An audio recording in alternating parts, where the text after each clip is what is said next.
Hello students, మనం కాలిక్యులస్లో limits and continuity అనేది differentiation అయింది, అప్లికేషన్ ఆఫ్ డెరివేటివ్స్ కూడా అయిపోయింది. నెక్స్ట్ చాప్టర్ వచ్చేసి మనది ఇంటిగ్రేషన్. ఓకేనా, ఇంటిగ్రేషన్.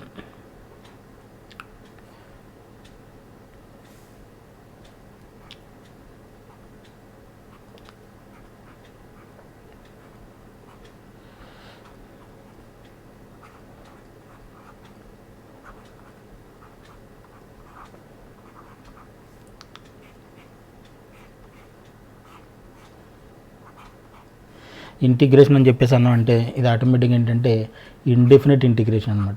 ఇండెఫినెట్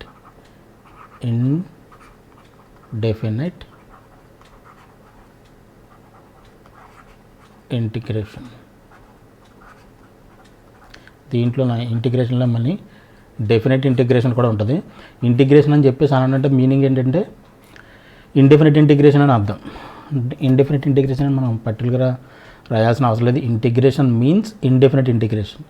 డెఫినెట్ ఇంటిగ్రేషన్ అంటే పర్టికులర్గా డెఫినెట్ ఇంటిగ్రేషన్ అని చెప్పేసి అని మనకి మెన్షన్ చేస్తారు. ఓకేనా, ఇంటిగ్రేషన్. ఓకేనా, ఇంటిగ్రేషన్ అంటే ఏంటంటే ఫస్ట్ ఆఫ్ ఆల్ ఇంట్రడక్షన్లో introduction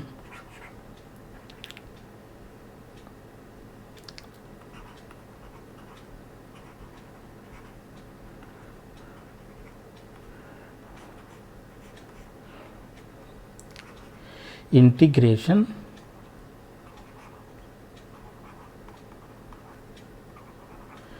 is the reverse process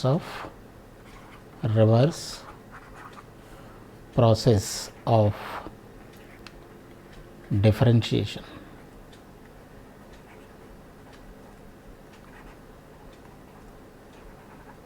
అంటే ఏంటి? Integration is the reverse process of differentiation. మనం ఏదన్నా ఫంక్షన్ డిఫరెన్షియేట్ చేసామనుకోండి, సమ్ ఆన్సర్ వస్తుంది. ఈ ఆన్సర్ని మన రివర్స్లో ఇంటిగ్రేట్ చేస్తే వచ్చేదాన్ని మనం ఏమంటాం? ఇంటిగ్రేషన్ అంటాం. దాన్ని ఏంటంటే ఈ ప్రాసెస్ రివర్స్ చేయడమే, డిఫరెన్షియేట్ చేస్తాం. డిఫరెన్షియేట్ చేసిన దాన్ని, ఆ వచ్చిన ఆన్సర్ని మళ్ళీ రివర్స్లో దాన్ని ఇంటిగ్రేట్ చేస్తే ఏదైతే ఫంక్షన్ని మనం ఒక ఫంక్షన్ మనం డిఫరెన్షియేట్ చేసాం అనుకున్నాం, dy/dx of f(x) is equal to some g(x) వచ్చింది అనుకుందాం. అయితే అప్పుడు integral gx is equal to మళ్ళీ రివర్స్లో మనకి ఏమవ్వాలి? ఏదైతే ఫంక్షన్ మనం డిఫరెన్షియేట్ చేసామో ఆ ఫంక్షన్ మళ్ళీ రివర్స్లో రావాలన్నమాట. అంటే బేసిక్గా ఇదేంటంటే integration is the reverse process of differentiation if that is అంటే ఏంటంటే if differential of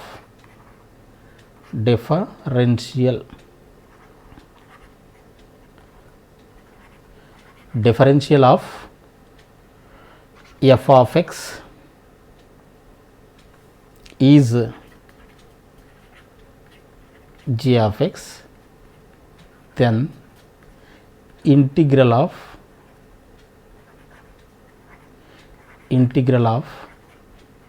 g of x is f of x.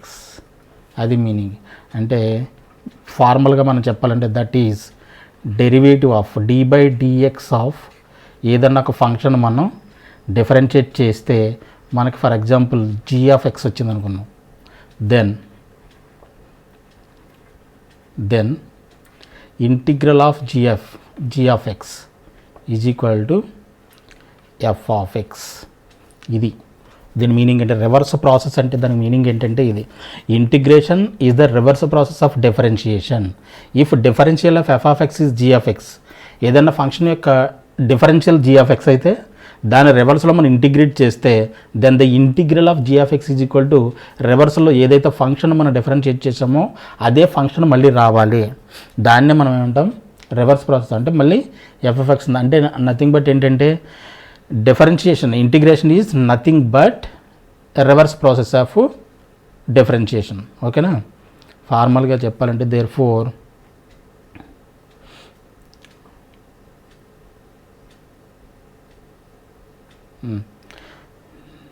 దీన్ని ఫార్మల్గా definition integral g of x dx is equal to integral f of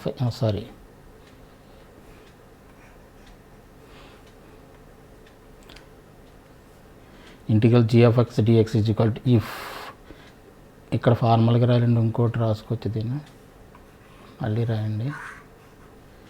once again మనం ఏం చేస్తామంటే if d by dx of f of x is equal to g of X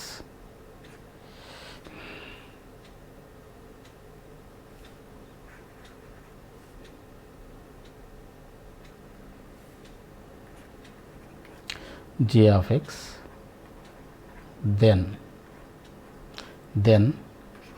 integral g of x dx is equal to f of x plus ఇది formal definition. దేనికి? ఇంటిగ్రేషన్కి formal definition ఇది మాత్రం బాగా గుర్తుపెట్టుకోండి, ఓకేనా. మరి ఈ ప్లస్ సి ఎందుకు వస్తుంది అనేది కూడా నేను ఎక్స్ప్లెయిన్ చేస్తాను. g of x is equal to f of x plus c, ఇది ఫార్మల్ డెఫినేషన్, ఇది మెమరైజ్.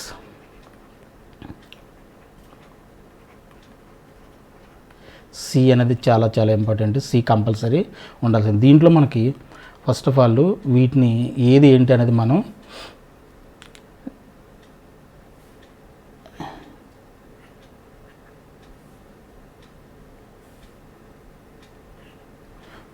ఓకేనా, ఏది ఏంటి అన్నది మనం ఇప్పుడు రాద్దాము. ఇది ఏంటిది అంటే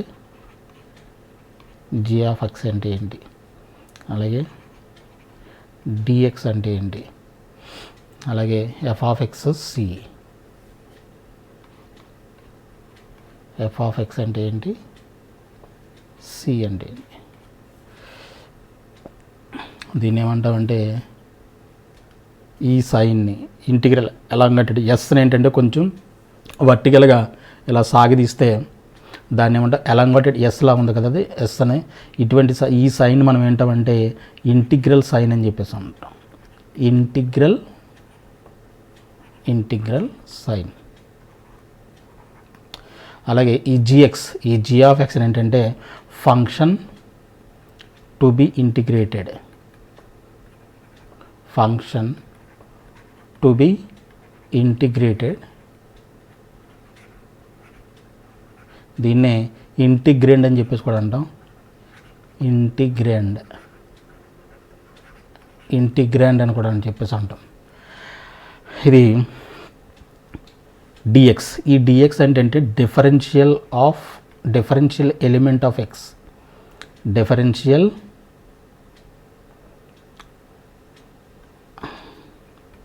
differential element of x, differential element of X అని చెప్పేసి అంటాం. అంటే integration with respect to X అనమాట. ఏం చేస్తున్నాం, integration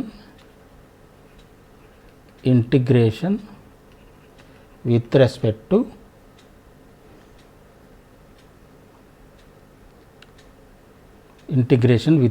to X.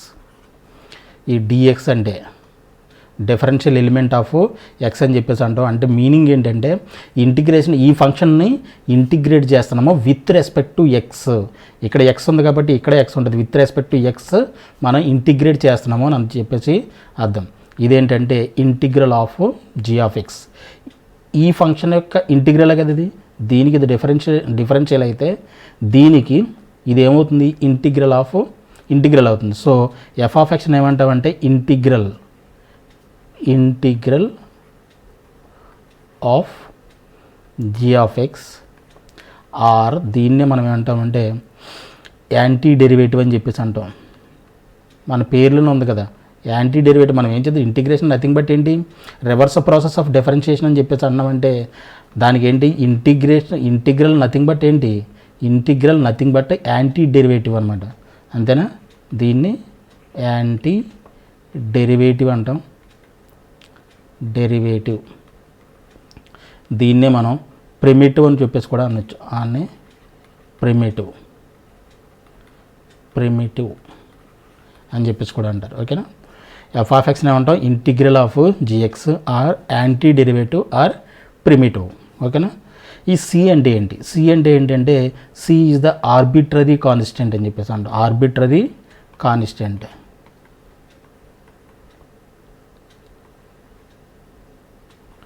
Arbitrary constant. ఓకేనా? దీని ఆర్బిట్రరీ కాన్స్టెంట్ అని చెప్పేసి అంటాం. ఓకేనా? ఇంటిగ్రల్ సైన్, దీన్ని ఏమంటాం? Integral sign. జీ ఆఫ్ ఎక్స్ని అంటాం function to be integrated. A function అయితే మనం ఇంటిగ్రేట్ చేయాలో ఆ ఫంక్షన్, దీన్నే ఇంటిగ్రాండ్ అని చెప్పేసి కూడా అంటాం. అంటే డిఎక్స్ అంటే ఏంటి? Differential element of x. Differential element of x. Okay. And f of x అంటే integral of g of x or anti derivative or primitive అంటాం. ఓకేనా? తర్వాత సి అంటే ఏంటి? Arbitrary constant.